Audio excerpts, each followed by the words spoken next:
So once upon a time, a young couple with children is yearning to get out of a crowded apartment and move into a place that they have heard about, a neighborhood that has all kinds of great amenities and a great reputation for being a place where you can raise a family and that has more open space and has good schools. And so they scrape together enough money to make a down payment on a house, and they go to this place, and they are so excited by the newness of it all, and by having arrived at a place that feels like it's moving up, like it's realizing the fruits that are deserved of a life that is on the rise. And they invite friends over, and they have a big party with all of their friends in their spacious backyard, and all kinds of friends come over, and so many that they park all up and down the block, and there's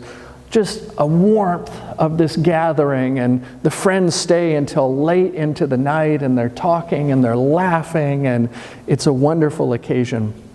And that first year that Christmas comes, there is such an abundance, and they enjoy the giving and the receiving of gifts, and the all of the packages and the wrapping and everything that all that comes with that first Christmas of gift just gets packed into bags and bags and put out by the curb, so much that it's overflowing the trash bins that they have, and the trash collectors that come later have to gather things up, not just from the bin, but from the sidewalk as well. And their life takes a course over the course of years of enjoying that neighborhood and establishing good relationships with their neighbors and seeing their children grow. And one day, after many, many years of living there, two neighbors, they and one of their neighbors are out on the sidewalk talking, and they say, you know, this neighborhood just isn't the way that it used to be. You know, like when we moved here, it was just so perfect. But, you know, there are people moving in now, and they're just ruining it. You know, like that couple that moved down the street just recently, they have these loud parties that go late into the night, and it keeps me up at night, you know? I mean, they're making all this noise, and they're playing their music, and they're laughing, and you know what's worse, I came home and I couldn't even find a parking spot right in front of, the street was just filled with cars. It was ridiculous. And then, I mean, what's even worse, they just pile their trash all over the sidewalk. I mean, they can't even keep it in their bins. It just overflows. And I mean, do you remember how it used to be when this was a good place to live? I'm just really concerned that this place is going down the tubes. You ever heard that before? You ever maybe even heard some version of that coming out of your own lips before? And we hear a version of that in the gospel story this morning, in which Jesus, once again, as he's always doing, is hanging out with the wrong crowd. He's hanging out with the people who are ruining the neighborhood. He's hanging out with the people who don't appreciate what they're getting, who have not been living good lives, and yet Jesus is giving them undeserved attention. And the people who are most upset about this are the people who have been living in the neighborhood for a while. The Pharisees, the scribes, these are the religious equivalent of those who have been on the block for a long time. And they know what good and right religion is, because they've been working at it for years and years. They've been studying. They've been going to temple. They've been putting in the effort that is required to be a good Jew. And if there is anybody who should be deserving of the time and the attention, and, you know, a pat on the back wouldn't be a bad thing, from the one who is teaching about how to be close to God, it's them that should be at the party. And instead, Jesus keeps going and having parties and going to social gatherings with these people who don't get it, who are not worthy, who have not put in the time and the effort, and whose actions betray that they really are not deserving of the attention and the grace of God.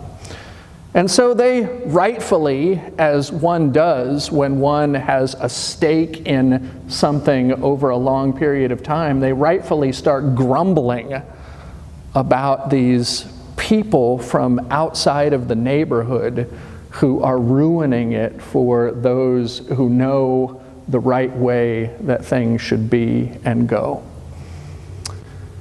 And that grumbling comes to the attention of Jesus, and so he gives them these two parables that you may have heard before. One about a landowner a shepherd, who has charge of 100 sheep, and one gets lost. And proportionately, if you're going to attend to where there's the greater number, you should probably give your attention to the 99, but that's not how the story goes. The 99 get left on their own, while the shepherd goes and looks for the one that is lost. And then, to make matters worse, and if you had the story of the Good Samaritan come to mind, about the story of the prodigal son, about all the lavish attention that is given upon the one who has gone out and squandered his inheritance when his faithful brother has been there steady and reliable all this time. These stories have a connection. When the one that was found is brought back, the one sheep returned to the fold of the 100, there's much rejoicing. And in the second parable, there is a similar comparison between 10 coins, 9 of which are right where they're supposed to be, in the safe box or in the place of protection in the home, and 1 coin has mischievously gone and gotten itself lost. And the house is turned upside down and swept, and a candle is lit and shown in all of the little corners and dark crevices until that coin is found. And then the reaction is not just, oh, I'm glad I found it, but there's a party that's thrown. And the parable says that the woman invites friends and neighbors saying, "Rejoice with me, I found what I've lost."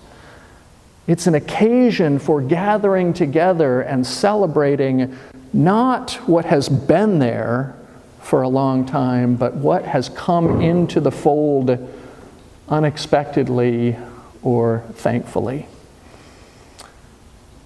It is human nature that when we have established our place and invested in that place for a good long period of time, that place comes to feel like our own. But the challenge that sometimes happens both socially and theologically, as this passage illustrates, is that what can come along with that pride of place, also a protectiveness and a guardedness, and sometimes even a bit of a standoffishness towards those who are coming from the outside.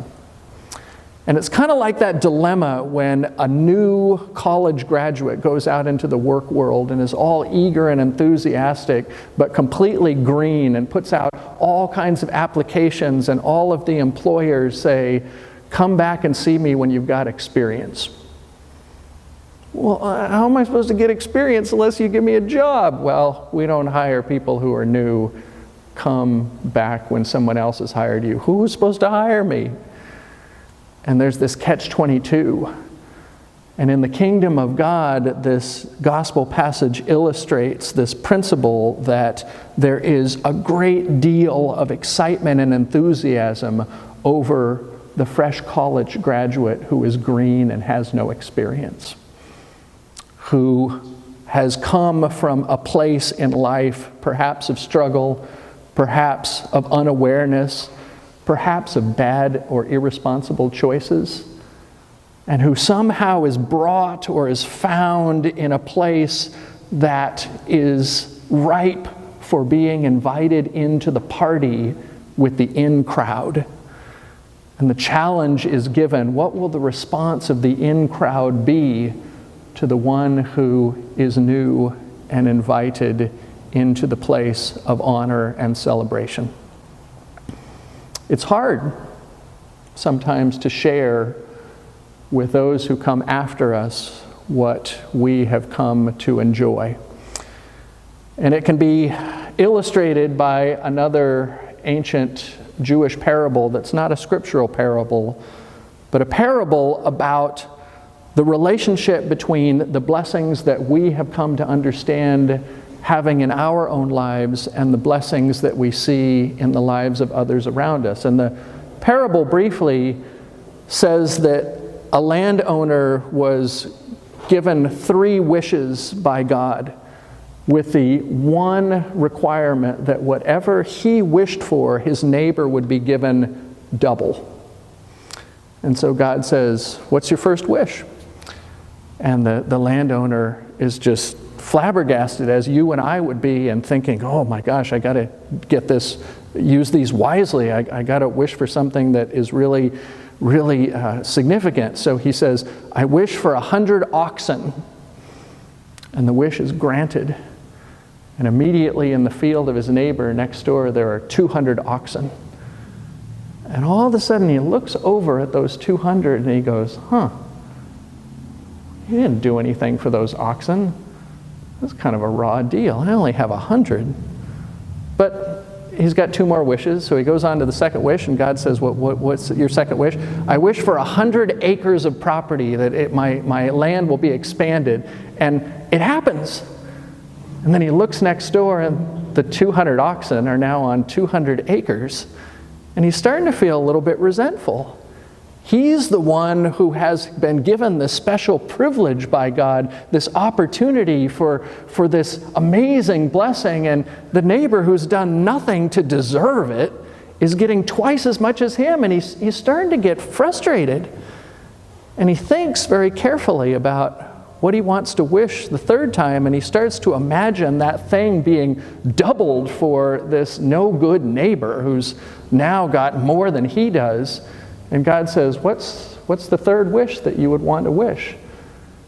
And the man says, "I wish that you would strike me blind in one eye."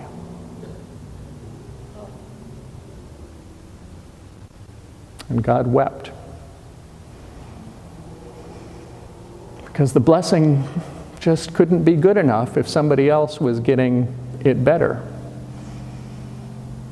And sometimes that's what happens when we become too protective in our neighborhood, is that if somebody else comes in and starts changing things, or looks like they're having a better time, or looks like maybe they're getting favor that doesn't seem deserved because they didn't go through the same journey that we went through, like the Pharisees and the scribes went through, in order to be diligent and responsible and hardworking and dedicated, then it feels like it cheapens our own blessings.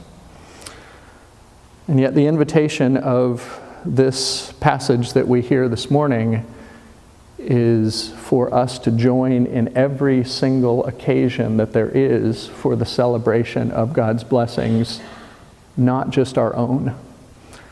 And that if we imagine all the way back in the beginning, when you first came into a relationship with God, where you were in your life at that point. Maybe you were a young child and you never knew a time when it didn't seem like God was present. Or maybe, like some of us, you came into faith at a later point in life. But it was a much different place than you're in right now. And it is the same place that others are in being invited into the love and the grace and the goodness of God. And think about what that was like for you, and multiply that by billions and billions of possibilities throughout the world. And imagine how many occasions that would give us for celebration. If your relationship with God is something to be treasured, then how many other people's opportunity to be drawn into the goodness of God's kingdom is deserving to be treasured and celebrated. And what if we took the opportunity on every single occasion that exists in the world when somebody moves into the neighborhood new for the first time to make that as joyful an occasion as we felt when we first came into our neighborhood? What a great neighborhood that would be.